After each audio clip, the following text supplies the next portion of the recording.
வணக்கம் அன்பான சொந்தங்களே. ஒரு நல்ல மாலை பொழுது, மழை பொழிந்து கொண்டிருக்கின்றது. இந்த அருமையான பொழுதுல நானும் பத்மலோஜினியும் இன்றைக்கு ஒரு சின்ன விடயத்தை பற்றி கலந்துரையாடலாம் என்று இருக்கின்றோம். வணக்கம் பத்மலோஜினி. வணக்கம் வணக்கம் டீச்சர், நீங்க எப்படி இருக்கிறீங்க? நல்ல சுகமாக இருக்கிறார். நீங்கள் எப்படி இருக்கிறீர்கள்? இருக்கிறோம் நன்றி. அழகான பேக்ரவுண்ட், அழகாகவே இருக்கிறீர்கள். பார்க்க மகிழ்ச்சியாக இருக்கிறது. மாலை வேளையில் மகிழ்ச்சி என்றால் உண்மையிலேயே எங்கள் எல்லோருக்குமே பிடித்த உண்டு. இன்றைக்கு நாங்கள் என்னென்றால் என்ன விடயத்தை பேசலாம் என்று நீங்க நினைக்கிறீங்க? இப்ப சாதாரண வாழ்க்கையில ஒரு கணவன் மனைவின்ற பிரச்சனை தான் பெரிய பிரச்சனையா ஓடுது எல்லா நாட்டுலயும். அப்ப அதை பத்தி கொஞ்சம் கதைச்சு பார்க்கலாமே. நிச்சயம். என்னத்துக்காக சண்டை வருது வீடுகள்ல? ஒரு காஃபி டைம், காஃபி டைம், ஒரு காஃபி டைம்ல தேநீர் காஃபியோட இன்னைக்கு நாங்கள் பேச போறபடியா நீங்க சொன்ன மாதிரி இந்த கணவன் மனைவி இடையிலே ஏற்படுற பிரச்சனைகள், உண்மையிலே பிரச்சனைகள் ஏற்படுகிறது தானே, அது ஏன் நாங்க மறைச்சு வச்சிருக்கிறோம்? என்னென்ன பிரச்சனைகள் ஏற்படுகிறான்னு பாப்போம். முதல்ல இப்ப இன்றைய இதுல பாத்தீங்கன்னா முதல் பிரச்சனை ஸ்டார்டே போன்ல தான் தொடங்கும். சரியா சொன்னீங்க.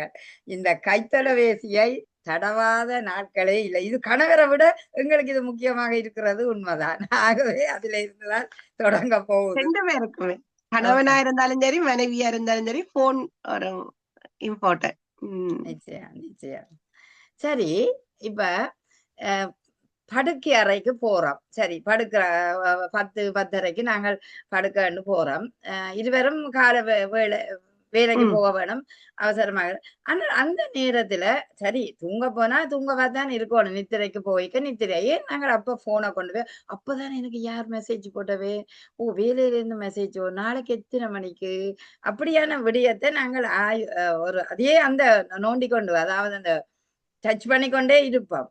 அது உண்மையிலேயே கணவருக்கு எப்படி இருக்கும்? ஒரு அலுப்பாக இருக்குமோ இல்லையோ? கட்டாயம். ஒரு கணவனோ மனைவியோ ரெண்டு பேரும் தான் போன் வருது. அப்ப ரெண்டு பேரும் வரைக்குள்ள பகல் முழுக்க பாக்குறோம். அட்லீஸ்ட் படுக்கை அறையிலேயாவது அந்த போனை பார்க்காமல் எங்களோட வேலை. இது அப்படி இல்லை. அந்த நேரமும் ஏதோ ஒரு சின்ன விஷயத்துக்கு ஒரு மனத்தாக்கம் வரும்.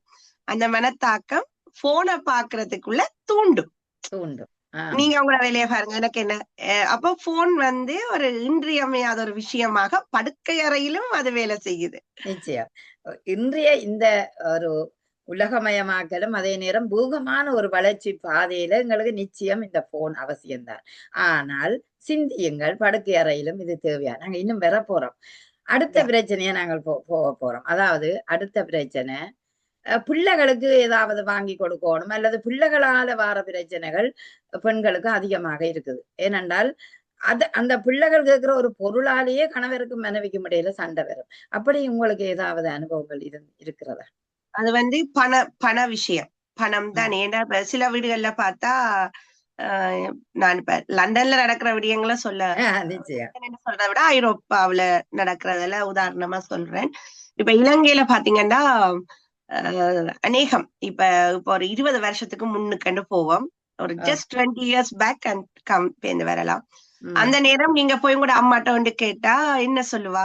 பிள்ளை போற அப்பாவை கேட்டு சொல்றேன், அப்பாட்ட இந்த மாதம் அதை வாங்குறதுக்கு வசதி வாய்ப்பு இருக்குமா இல்லையா தெரியல, ஆனா உங்களுக்கு அந்த பொருள் வரும் என்று சொல்லி அம்மா ஒரு வாரண்டி, அத ஒரு எப்படி சொல்ற உறுதி மொழி தர்ற மாதிரி தருவா. வரும். ஆனால் நாங்க வெயிட் பண்ணுவோம். அதுக்கிடையில எங்களுக்கு நிறைய வேலை வாங்கி போடணும். இந்த பாடத்தை படியுங்கோ, இந்த ஒர்க் செய்யுங்கோ, இந்த ஓட்ட போட்டியில ஃபர்ஸ்ட் பிரைஸ், ஏதோ எனிதிங் அதுல எங்களுக்குள்ள வந்துடும். இன்னைக்கு பாத்தீங்கன்னா இப்ப நாங்க திருப்பி 20 years இங்கால வருவோம். இப்ப 2025க்கு வந்தீங்கன்னா டக்குன்னு கேக்குற பொருள் அடுத்த செகண்ட் அந்த பிள்ளைண்ட கையில அப்படி குடுக்கக்குள்ள அதுல என்ன வித்தியாசம் இந்த கணவன் மனைவிக்க வருதுன்னா, கணவன் கொஞ்சம் ஏன்னா ஆண்களை கடவுள் படைத்ததே ப்ரொடெக்ஷன், பெண்களை பாதுகாக்கிறது எடுத்துக்கொள்ளலாம். பெண்கள் மட்டும் என்று சொல்லக்கூடாது, அது கணக்க பிரச்சனையை கொண்டு வரும். ஒரு ஆணுக்கு ஒரு வீரம், ஒரு தன்னடக்கம், தன்னம்பிக்கை கூடினாக்கள். பெண்களும் தன்னம்பிக்கை உள்ளதான், ஆனா இவர்கள் இன்னும் அந்த பிளஸ் ஆயிருப்பினம் எல்லாத்திலும். அப்ப அவருக்கு அது இயற்கை, அது நேச்சர், அது நேச்சர். அப்ப அந்த நேச்சருக்குள்ள பாக்கிக்குள்ள ஆண் கொஞ்சம் யோசிப்பான். இந்த பொருளை கொடுத்தா இதால பிரச்சனை வருமோ. உதாரணம் ஒரு ஒரு ஒரு போன், கூடுதலா இங்க பிள்ளைகள் கேட்கறது போனைத்தானே கேட்குது. போன், ஐபேட், ஐபோன் என்ன, அல்லது ஒரு கம்ப்யூட்டர், அப்படியான இதைத்தான் கேட்பாங்க. ஆனா இப்ப அம்மாவும் வேலைக்கு போறதால அம்மா என்ன செய்வா, டக்குன்னு பிள்ளைய கூட்டிக் கொண்டு போய் வாங்கி கொடுத்துடுவா. அதுதான் பின்முன் யோசிக்க மாட்டா. ஏன் சொல்லுங்க, உடனே வீட்டுக்கு பிரச்சனை வரும். அப்பாவுக்கும் அம்மாக்கும் அங்க ஸ்டார்ட் ஆகும் பிள்ளையால. எத்தனை வயது, இப்ப போன் அவசியமா, எந்த வயதுன்னு தெரிய வேணும். அடுத்தது உண்மையாக அவர்களுடைய பாடத்திட்டங்களுக்கோ அல்ல பாட விடயங்களுக்கோ தேவையா என்றதை நாங்கள் பார்க்காமல் அம்மாக்களுடனே சரி இந்த பிள்ளை இல்லாம அனுபவிக்க வேணும், அதைத்தான் முதல்ல நினைப்பேன். ஆனால் அதனால பிள்ளை பின்னால ஆபத்தை சந்திக்கிறதே அவை நினைச்சு பார்க்கல. இதுக்குள்ள அப்பா வருவர் 1000 யூரோக்கு போன் வாங்கி கொடுக்கறதா, இது ரெண்டு மனைவியாரோட சண்டை பட வேண்டிய ஒரு நிலை இருக்கிறது. உண்மையிலே இது பிள்ளைகளால ஏற்படுற ஒன்றாக இருக்கின்றது. அடுத்தது ஒரு நான் பாக்குறேன் என்றா ஜெர்மனியை பொறுத்தளவுல இப்பவும் கணவனை அவருடைய வேலையை யோசிக்காம, அவருடைய சம்பளத்தை யோசிக்காம பெண்கள் இப்பவும் எனக்கு இந்த நகை வேணும், இந்த அட்டிகள் வேணும், நாளைக்கு எனக்கு கோயில் திருவிழா வருது, அல்லது இந்த வாரம் எனக்கு கோயில் திருவிழா வருது, நான் புது அட்டிகள் கட்ட வேணும், என்னப்பா வாங்கி தாங்குவேன், நீங்க இப்ப பழசு வேண்டி தந்த நீங்களே என்று இந்த நகைக்கு இப்பவும் அடிமையாகிற ஒரு நிலை இருக்கு. உண்மையா ஆனா அது கொஞ்சம் அந்த 30 years அப்படி 35 yearsல இருக்கிற ஆட்களுக்குள்ள குறைவண்டு நிக்கிறேன். அது கூடின ஆட்கள்லாம் அந்த இன்னும் அந்த ஒரு கற்காலத்துல நிக்கிற மாதிரி நிக்கிறாங்க. 40+ தாண்டி 40+ தான் அந்த விளையாட்டுக்காரர். ஆனா அந்த 25 to 30 இன்னும் அந்த நூல் மாதிரி சங்கிலி, கண்ணுக்கு தெரியாத சங்கிலி போடணும், இப்படி குண்டுமணி மட்டும் இல்ல தெரியணும், அப்படி ஸ்டைல் எல்லாம் வந்திருக்கு. அப்ப என்னன்னு சொல்றது, அது அந்த தலைமுறை வித்தியாசத்தால இதுகள் கொஞ்சம் மாறுபடுது. அந்த இது ஏனென்றா அதே நேரம் அவ கேட்க மாட்டேன், வைட்டதானே காசு இருக்கே, அதோடனவே வாங்கிட்டு வந்துடுவீங்க. இந்த இந்த இடத்துல பாவங்கள் சில கணவர்மார் அவர்களுடைய ஆதங்கத்தை சொல்லும் பொழுது மிக கவலையாக இருக்கிறது. என்றால் ஒரு மனிதனுக்கு மாத வருமானம் 2000 யூரோண்டு வைத்தால் அவருடைய குடும்ப செலவு, வீட்டு வாடகை இவையெல்லாம் கட்டி ஒரு 100-200 தான் கையில மிஞ்சலாம்.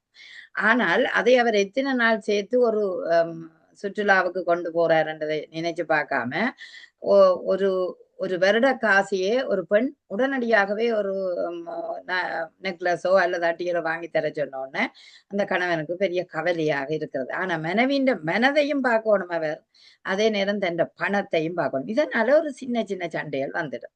என்னன்னு சொல்ல முடியாது, சிலது விட்டு போற அளவு சண்டை கூட பெரிய சரி. இப்ப பார்த்தா நிறைய பெண்களுக்கான பிரச்சனைகள் இருக்குது. நாங்கள் ஒரு குறுகிய நேரங்களில ஒரு கட்டாயமாக முக்கியமான பிரச்சனைகளை நாங்க பார்க்கணும். ஒன்று வரவு செலவுக்கு ஏற்ற முறையில நாங்கள் வாழவன் கட்டாம. நீங்க யோசிச்சு பாருங்க, நகை இன்றைக்கு இமிட்டேஷனும் போடலாம், அது பவுன் நகையை விட கொஞ்சம் நகையை போட்டு நீங்க இதன்னலாம். ஏன் யாருக்காக போறீங்க, உங்களுக்கு அழகு வேணும்னு தானே, மற்றவர்களுக்காக இல்லை தானே. அதே நேரம் வீட்டில மகிழ்ச்சியின் சந்தோஷத்தை நீங்க பெண்கள் உருவாக்க வேணும். அதனால இப்ப கணவர் எந்த நேரம் வெளியில போவார், வேலை செய்வார், வீட்டில உள்ள பெரிய விடயங்களை எல்லாம் பார்க்கறது ஒரு கணவனாலதான் இருக்கும். அப்ப அந்த கணவனையும் மனநோவை நாங்க விடக்கூடாது. பிரச்சனை எங்களால்தான் சில நேரம் பிரச்சனை. ஏனென்றால் ஜாதும் ஊரே யாவருங்களி தீது நன்றும் பிறர் வாராண்டு, நாங்களே போய் நடந்து கொண்டு போய் கல்லு கடிச்சு போட்டு கல்லடிச்சுட்டுதே என்று சொல்லுவோம். அது போல பின்னால நாங்கள் இன்றைக்கு மட்டும் கோயில் திருவிழாக்கு நான் போடுவோம், ஆனா நாளைக்கு அந்த பட்ஜெட்டை யோசிச்சு பார்த்தா நான் கேட்டது பிள்ளைதான். ஆசை ஒரு நாள் அல்ல ஒரு மணித்தியாலம் தான், ஆனா துன்பம் இன்னும் நீண்ட நாளா வந்துடும். ஆகவே இதை பெண்கள் கொஞ்சம் யோசிக்கலாம் என்று நான். ஆடை ஆபரணங்கள் ஒரு அழகுக்கு மட்டுமென்றதை யோசிச்சாலே காணும், அது கட்டாயம். இப்ப நாங்க அறிவான பெண்கள் ஆயிட்டோம், பெண்ணியம் பேசுற பெண்களே கூடிக்கொண்டு போறார்கள். அப்படியான இடத்துல அவர்கள் இத கவனம் எடுத்துச்சினோம்டா இன்னும் நல்லா இருக்கு. அளவுக்கு மிஞ்சின ஆடையோ அல்லது ஒரு நகையோ யோசிச்சு பாருங்க, அது உங்களுக்கு என்ன தேவையில்லை. தரப்போகுது? அளவுக்கு மிஞ்சினது அமிர்தம் நஞ்சு. அதனால பிரச்சனை கொண்டு போய் இப்ப பேங்க்னு அது தெரிஞ்ச லொக்கர்ல வச்சுட்டு காசு ஆமா. கட்டணும். நண்பி ஒருவர் சொன்னார், தன்னுடைய ம். அண்ணாண்ட மகளுக்கு கல்யாண வீடு திருமணம். அப்ப நான் நல்ல அழகா போகணும், என்ன செய்யறது, லொக்கருக்குள்ள என்னுடைய இதை வச்சுட்டேன், அது எடுத்து கொண்டு வந்தால் ஆபத்து வந்துடும் என்றதும் இருக்குது. ஆனாலும் நான் நாகரிகமா நான் தான் அங்க மாமனாக நிக்க போறேன், அப்ப நான் கொஞ்சம் ஆடை அணிகளை நல்லா தான் போடணும். ஆனால் எடுத்துக்கொண்டு வந்து அளவுக்கு மீறி ஒரு சங்கிலியும் ஒரு அட்டியலும் ஒரு இது காணும், அளவுக்கு மீறியதை கொண்டு வந்து வச்சு அவர் அந்தாண்டு அடுத்த நாள் திருமண வீடு, அந்தாண்டு இரவே அந்த வீட்டுல கள்ளர் வந்து எடுத்துக்கொண்டே போட்டார். அப்படி நடந்த உண்மை சம்பவம் இது. அப்ப பாருங்கள், ஏனென்றா நாங்கள் என்ன செய்யறோம், நான் அங்க இருந்து எடுத்து கொண்டு வந்து வச்சுட்டேன், இந்த பெட்டியில இவ்வளவு கிடாக்கு, நான் என்னுடைய நகை இப்படி என்று தன் நண்பிக்கோ மற்றவர்களுக்கோ சொல்ல, அது அங்கால போய் ஏதோ ஒரு வடிவத்தில வீட்டை களவு போகிறது. மிக கவனமாக களவு விடயங்கள் எல்லாம் களவு விடயங்கள் கூட எங்களுக்கு எங்கள் சம்பந்தப்பட்ட ஒரு நபர் மூலமா தான் அது வெளியேறும். சரியா சொன்னீங்க. ஆனபடியா மிக கவனமா இருக்கணும். அந்த நகைகள் அதுகள் அப்படி சாதாரண ஒரு நகைகளை போட்டு கொண்டு போங்க, இமிட்டேஷன் நகையில ஒன்றுமே இல்ல. ஒரு காலம் அப்படிதான் இருந்து தாலிதான் வரவே தாலியும் வந்துட்டு நினைக்கிறேன். கொடி தாலி எல்லாமே இமிட்டேஷன்ல இருக்குது. ஆனா என்ன பொறுத்தளவுல தாலியை எல்லாம் நீங்கள் இமிட்டேஷனா போடணும் வண்டி இல்ல, இது ஒரு மஞ்சள் நூலிலேயாவது தாலியை கட்டி போடலாம். தாலியை கட்டிட்டு அழகா போட்டுட்டு ஒரு பவன் தான். நேரம் இன்னொன்றும் இருக்குது, கள்ளன் ஒருத்தன் ரோட்டு வழிய களவு நடக்கிறதானே, அங்க கவனமா இருக்கணும். ரோல் கோட்டை கொடுத்தீங்களோ கொஞ்சம் பொறப்பா கலட்டி தரன்னு கொடுத்தீங்களோ அடுத்த நாள் அடியும் விழும். அடியும் விழும். அதனால பெண்கள் நீங்கள் உண்மையிலேயே ஜாக்கிரதையாக இருக்க வேண்டிய காலப்பகுதி. பிள்ளைகளுடைய கல்வி, உங்களோட குடும்ப சந்தோஷம், மகிழ்ச்சி, அதே நேரம் குழந்தைய அறிவானவ உருவாக்குற அந்த நிலையில நீங்கள் நின்று பார்க்கணும். அதை விட ஏன் பிரச்சனைகள் வீணாக தொழிலாளையும் பிரச்சனை ஏற்படுது டீச்சர். இப்ப ஈகோ, அதுக்கு வந்து ஈகோ கிராஷ், அது வந்து இப்ப நிறைய இங்க நடக்குது. இப்ப அந்த என்னுடைய தொழில் நல்லது, நீ என்ன தொழிலை பற்றி இழிவா பேசுறீங்க அப்படின்னு எல்லாம் வரையக்குள்ள இப்ப தொழில ஒருத்தர் என்னன்னு சொல்றது ஏளனம் செய்யக்கூடாது. ஏளனம் செய்யக்குள்ள கட்டாயம் அங்க அந்த சண்டை வருது. இது ஒரு வித்தியாசம். அதாவது செய்யும் தொழிலே செய்வோம், ஒவ்வொருத்தருக்கும் வேண்டு. இப்ப சில நேரம் இங்கேயும் உண்டு, ஒரு பெண் வந்து உயர்ந்த தொழிலை பாக்குறாள், ஆண் வந்து ஒரு கொஞ்சம் சாதாரண தொழிலை பாக்குறாருன்னா இங்க நீங்க எந்த விதமான ஈகோவும் பெண்கள் காட்டக்கூடாது.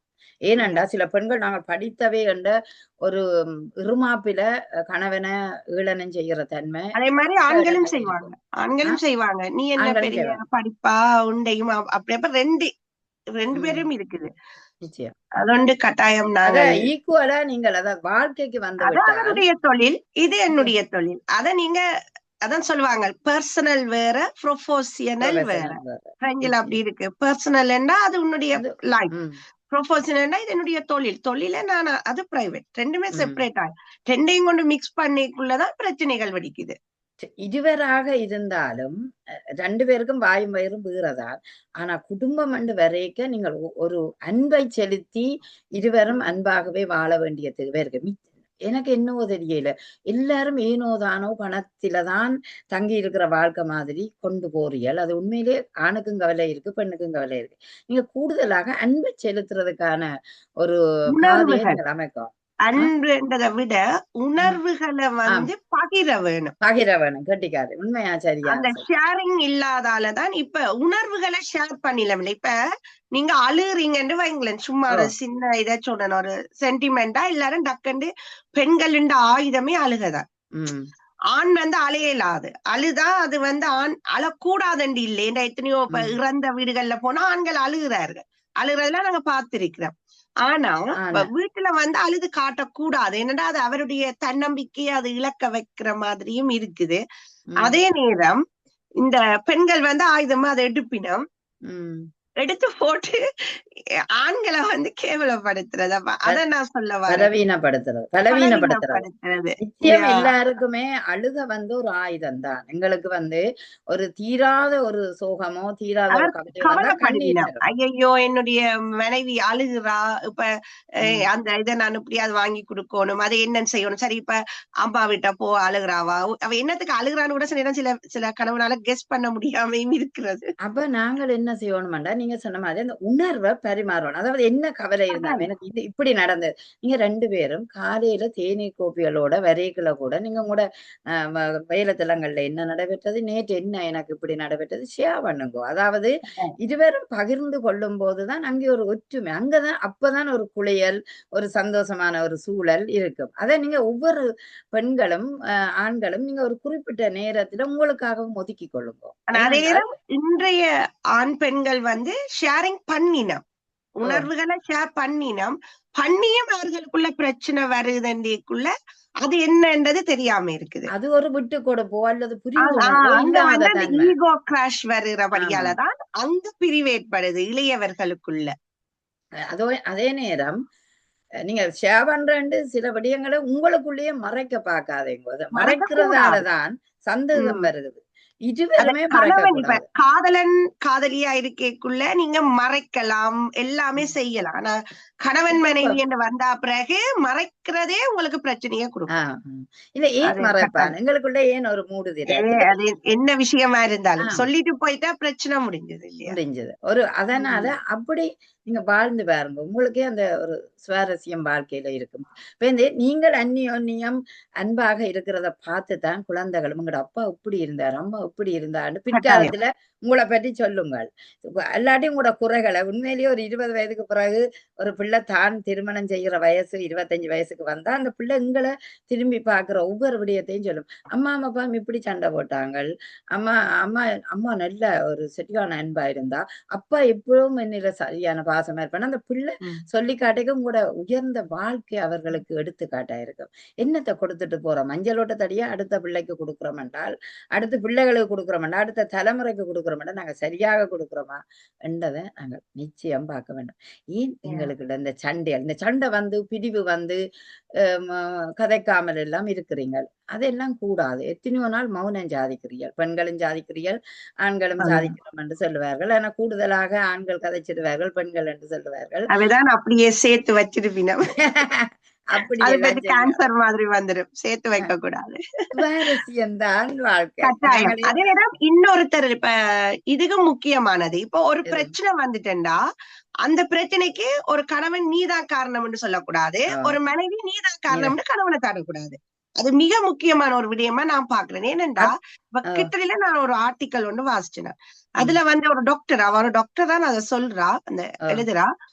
அதுல அவ சொல்றா, இந்த செய்யற சின்ன சின்ன பிள்ளைகளுக்கு எல்லாம் நீதான் காரணம், நீங்க தான் காரணம்ன்றா அது ஒரு விதமான வருத்தம், அது ஒரு நோய், மனநோய் மாதிரி. அது ஒரு நோய். அதோட பேர் நமக்கு அது சொல்ல விரும்பல, அது ஒரு நோய். அது ஆனபடியால இப்ப நீங்க இதை ஒரு குறையா மற்றவைக்கு சொல்லலாம், ஆனா அது வருங்காலத்துல உங்களுக்கு அது நோயாக சீல் பண்ணி விட்டுருவாங்களே. எனிவே கவனமா இருந்து கொள்ளுங்க, ஆணோ பெண்ணோ. குறைகள் இருக்கும், குறைகள் இல்லாத இப்ப ஒருத்தரை குற்றம் சாட்டுறதுன்றது ஈஸி. ஆனா அதை நீங்க தொடர்ச்சியா செய்தோண்டு வரைக்கும் அந்த குடும்பத்துல ஒரு அது குடும்பமே கிடையாதுன்னு வந்துடும். இல்ல அடுத்தது அநேகமாக இதுவே குறைகள் தான் சொல்லி கொண்டு நிற்பினான். ரெண்டத்தான் மாறி மாறி குறைகள். எப்போதுமே குறைகளை விட நிறைகள். இப்ப தேநீர் கோப்பையோட வருகிறேன் என்றால் அந்த கோப்பைய ஒரு மேசையில ஒரு சைட்ல வைக்கிறோம்டா, உடனே கணவர் சொல்லுவார் எப்படி என்றா, ஐயோ உடைஞ்சுவோம், தள்ளி வை, உடைஞ்சு வந்த. ஏன் அது அது அது உடையாமல் பக்குவமா வையுங்கோன்னு சொன்னா சந்தோஷம்.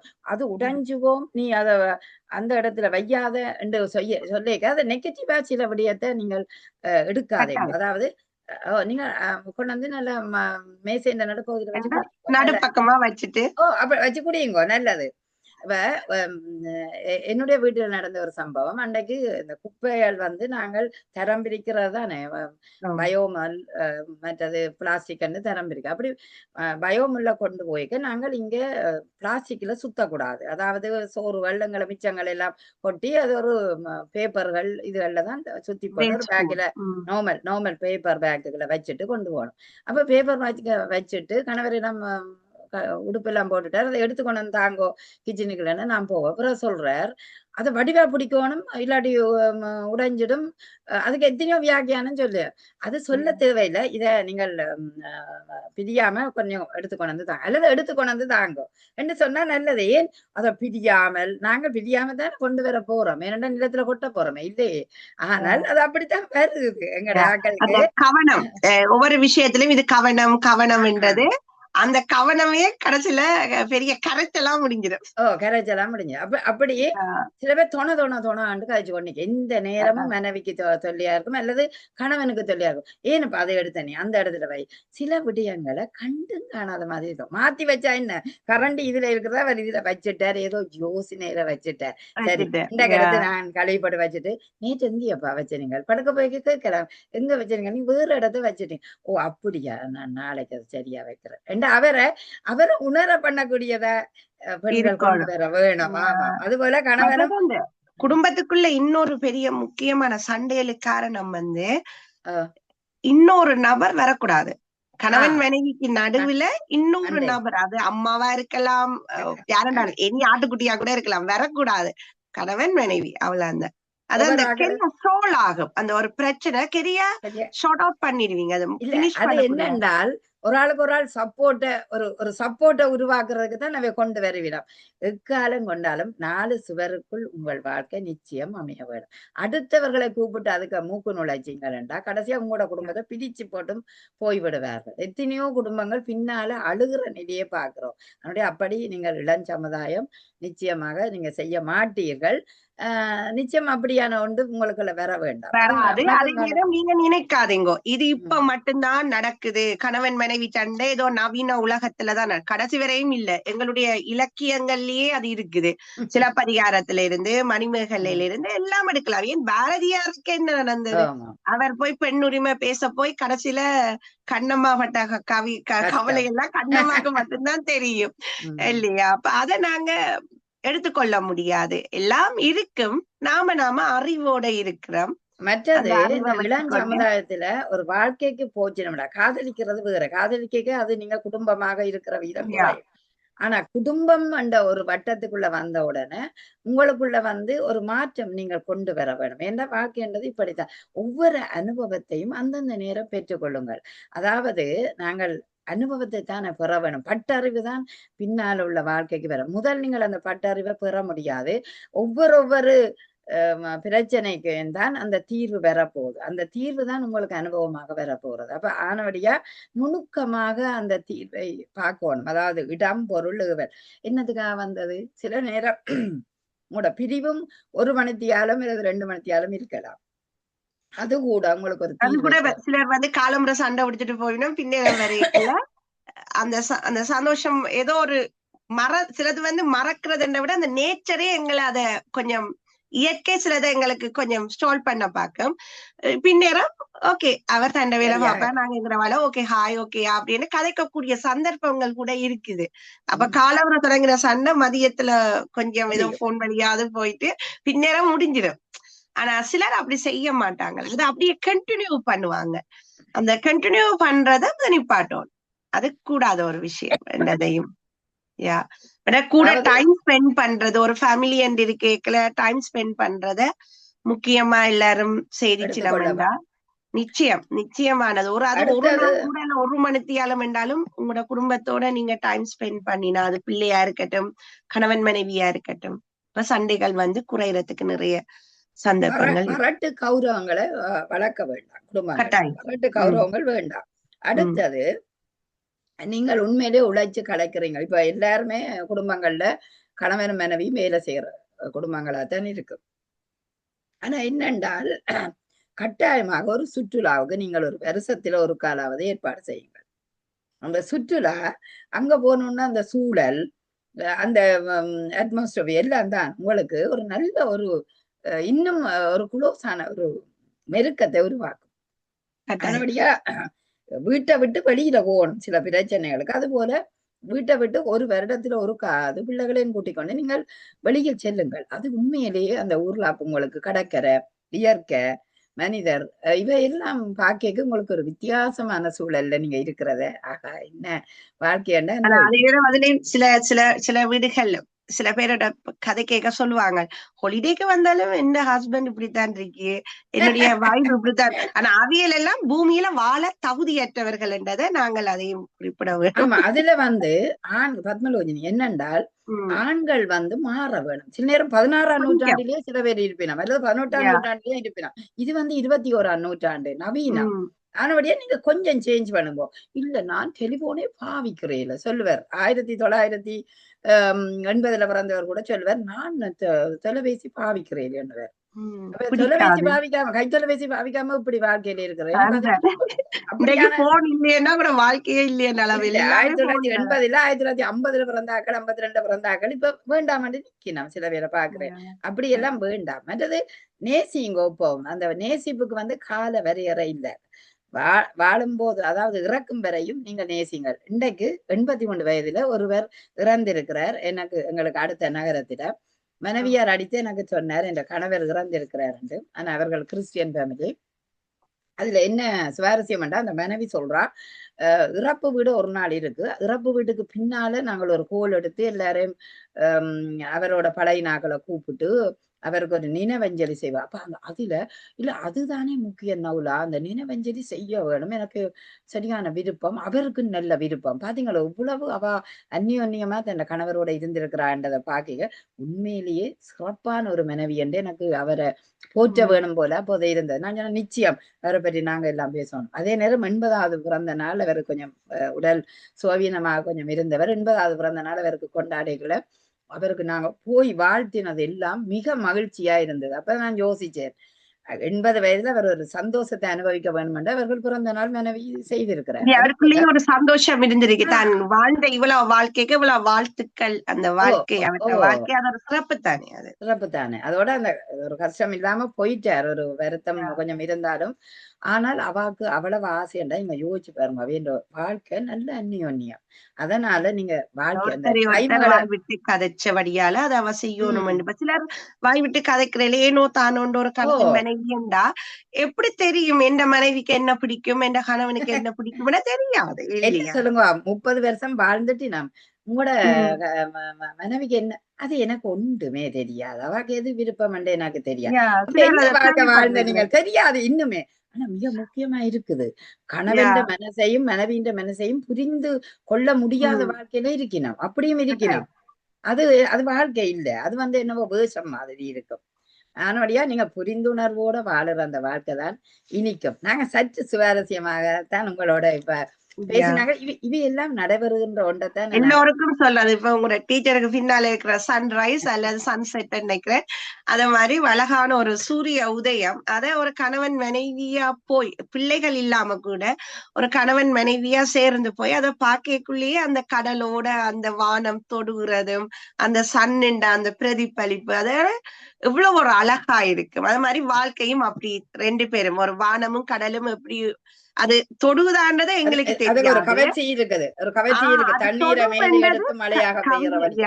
தொடும் என்றது கவிஞனின் கற்பனை. அதே மாதிரி ஒரு கணவன் மனைவி என்றவையும் அதே போல வாழும். அது சொல்றாங்க பட்டும் படாமையும் தொற்றும் இல்ல. அதே நீங்க சொன்ன இப்ப சில பிரச்சனைகளை நாங்கள் அங்க நின்று நான் நின்று நீ என்று சண்டை பிடிப்போம். ஆனா சும்மா ஒரு பெண்ணின் முதுகிலையோ ஆணின் முதுகிலையோ தடவி சொல்லுங்க, ஏனப்பா இதை செய்தா என்ன, நீங்கள் அது கஷ்டம்தான் ஆனா முயன்று பாருங்கோண்டு ஒரு உற்சாகம் கொடுக்கிற தன்மையில ஒரு முதுகில ஒரு தடவல் அதாவது ஒரு வருடல் அது கூட உங்களுக்கு எப்போதுமே ஆணுக்கும் தேவை பெண்ணுக்கும் தேவை. சரி, அந்த ஒரு மகிழ்ச்சியை உருவாக்கிடும். ஒரு உணர்வு தானே. ஓ இந்த கணவர் என்ன நல்ல பாசம். அது மாதிரி மனைவியும் ஓ இந்த கணவர் என்ன நல்ல பாசம். கணவரும் ஓ மனைவி அவள் என்னோட எப்படி என்றாலும் பாசமா தான் இருப்பாள். உதாரணம் சொல்லலாம் நினைக்கிறேன் நீங்க சொல்லத்தான். இப்ப சிலர் நினைப்பாங்க விட்டு கொடுத்துட்டா ஏதோ பெரிய அது ஏதோ பெரிய தப்பு மாதிரி. நான் சொல்றேன், நானும் ஒரு சிறியவள் அப்படின்னு நினைக்கிறேன். இப்ப உங்களோட அனுபவமும் இருக்கு. என்ன பொறுத்த மட்டும் இந்த தக்காளி சட்னியும் நானும் இது ஒரு இதுலதான் பார்த்தேன். அதை நான் இங்க சொல்லலாம் நினைக்கிறேன். தேங்காய் சட்னியும் தக்காளி சட்னியும். தேங்காய் சட்னி இருக்குதானே, தேங்காய்ல செய்யற சம்பல், அது அடுத்த நாள் கெட்டு போயிடும். சரியா? தேங்காய் சட்னி அந்த விட்டு கொடுக்காதவர்கள் மாதிரி, தக்காளி சட்னி சோஸ், இந்த கெச்சப் அதுகள் அது எப்படி என்று சொன்னா விட்டு கொடுக்கிறவர்கள் மாதிரியும். நீங்க போத்தலுக்கு அடைச்சு வச்சு பல வருஷம் சாப்பிடலாம். தேங்காய் சட்னி டக்கண்டு எங்களை இது பண்ணும். அது எங்களை இது பண்ணிடும், போயிடும். அதபடியா நீங்க தேங்காய் சட்னியா வாழ போறீங்களா இல்ல தக்காளி சட்னியா வாழ போறீங்களான்றதை டிசைட் பண்ணுவோம். விட்டு கொடுத்தா ஒருத்தரும் கெட்டு போக மாட்டாங்க. அது எனக்கு லைஃப்ல நானே பார்த்திருக்கேன். விட்டு கொடுக்கறது, அதாவது கணவன் மனைவிக்குள்ள விட்டு கொடுக்கறதுல என்ன ஈகோ இருக்கு? ஒரு ஈகோ, அந்த ஈகோ என்ற ஒரு சொல்லாலதான் எத்தனையோ குடும்பங்கள் அந்த பிரிஞ்சு இருக்கணும். அதை உணர்ந்தாலும், அந்த பிரச்சனையை உணர்ந்தாலும் திருப்பி சேர வருகினம் இல்ல. நீங்கள் எப்பவும் வாழ்க்கை என்பது பிளெக்சிபிள், அதாவது வளைஞ்சு கொடுக்க வேணும். அப்படியே நாணல் ஆலமரம் போல நின்றீங்கன்னா பொத்தொண்டு விழுந்து போவீங்க. ஒரு நாணல போல நின்றால்தான் நீங்கள் வளைவு சுழிகளோட வாழலாம். ஒரு பாதையை எடுத்து பாருங்கள், எப்போதும் நேரான பாதையாக இருக்குமா? இல்ல. ஒரு இடத்துக்கு வரும், ஒரு இடத்தை இன்னும் வளைவு வரும், பாம்பு வளைவு வரும். யோசிச்சு பாருங்கள். அப்படித்தான் வாழ்க்கை. நேரா போனால் நேரா போற கார் போய் எங்கேயோ மோதிடும். ஆகவே நாங்கள் இப்ப யோசிக்கிறோம் இயற்கையை. இப்ப நீங்க அழகாக சொன்னீர்கள், இந்த சூரியன், தண்ணி, அவர்களுக்கு இருக்கிற ஈர்ப்பு போல மண்ணும் அந்த வேர், அதாவது ஒரு தாவரத்தின் வேர் அந்த மண்ணுக்கு போய் இருக்கேக்க அதிண்ட வாழ்க்கையை நீங்க நினைச்சு பாருங்க, வெளியிலேயே தெரியாது. அது உண்மையிலேயே எத்தனையோ துன்பத்தை அனுபவிக்கும். அப்படித்தான் ஒவ்வொரு மனங்களும் பல துன்பங்களை தங்களுக்குள்ள அனுபவிச்சு கொண்டு இருக்கணும். ஆனால் அது சோகமாகத்தான் முகத்திலே இருக்கும். அகத்தின் அழகு முகத்தில் தெரியும் என்பது மாதிரி பூ போல நீங்கள் இருக்க வேண்டும் என்றால் அந்த சோகங்களை எல்லாம் சுகங்களாக்குங்கள். சோகங்களை நாங்கள் சுகங்களாக்கி அதை வெளியால சொல்லி ஆறுதல், அதாவது ஒருவருக்கு ஒருவர் ஆறுதல். ஏனென்றா சில விடயங்களை பரிமாற வேணும் போல இருக்கு. இப்ப நாங்களே இப்ப ஃப்ரெண்ட்ஸா பரிமாறுறோம். ஏனென்று கேட்டா எல்லா விடயத்தையும் வெளியாக்களுக்கு சொல்ல முடியாது. அது உடனே அப்படியே போய் எங்கேயோ போடும். பிரச்சனையை கொண்டு விட்டுரும். ஆமா, நல்ல நட்போட பகிரலாம். இல்லது உங்கள் கணவரோடையே பகிருங்கள், அவரே ஒரு ஆலோசனை சொல்லுவார். அப்படி பாக்க உங்களோட குடும்பம் நல்ல செழிப்பாக இருக்கும் என்று நாங்க நினைக்கிறோம். நாங்கள் இது சாதாரண ஒரு பொழுதுபோக்காக இன்றைய டீ கோப்பி நேரத்துல பேசினாலும் எத்தனையோ மனிதர்களுடைய மனத்தை இது தொடத்தான் போகிறது. எங்கே நேயர்களே, நீங்கள் இதை கேட்டால் இந்த காணொலிக்கு கீழே நீங்கள் உங்கள் பதிவுகளை, உங்களுக்கும் அப்படி இருக்கிறதா அல்லது இன்னும் எத்தனையோ பிரச்சனைகள் இருந்தால் அவற்றையும் எழுதி விடுங்கள். நாங்கள் இன்னொரு வடிவத்திலே அவற்றை கொண்டு வரலாம் என்று இருக்கிறேன். இன்றைய நிகழ்ச்சியில மிக சுவாரஸ்யமாகவும் சந்தோஷமாகவும் குடும்பங்களை சந்தோஷமாக இருக்க வேண்டும் என்பதற்காக நாங்கள் இருவரும் முயன்று பேசியிருக்கிறோம். முயற்சி அப்பால சாதாரணமாகவே பேசியிருக்கிறோம் சுவாரஸ்யமாக. என்னுடைய பத்மலோஜினி இந்த நிகழ்ச்சியில இணைந்து கொண்டதுக்கு மிக மகிழ்ச்சி. நாங்கள் இன்னும் ஒரு தலைப்பினூடாக வருவோம் நிச்சயம். நன்றி, வணக்கம். நன்றி, நன்றி, நன்றி, நன்றி, வணக்கம்.